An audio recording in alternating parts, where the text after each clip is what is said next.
అంత్య అబద్ధ క్రీస్తు సంఘమును శ్రమ పెట్టేటువంటి ఘట్టంలో ఖచ్చితంగా సంఘము భూమి మీదనే ఉంటుంది.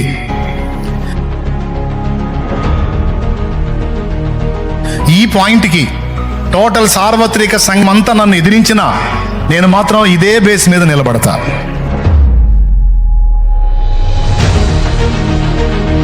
సంఘముగా ఉన్న మనకి మహాశ్రమలు ఉండవు, వాటికంటే ముందే మనం వెళ్ళిపోతామని చెప్పే బోధ వాక్య సారాంశమైన బోధ కాదు.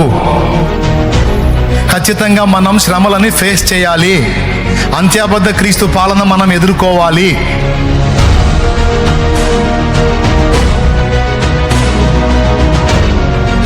అప్పుడు భూమి మీద ఉన్న జనమంతా వాడికి లోబడతారు. ఆఖరికి ఇశ్రాయేలీలు కూడా వాడికి లోబడతారు.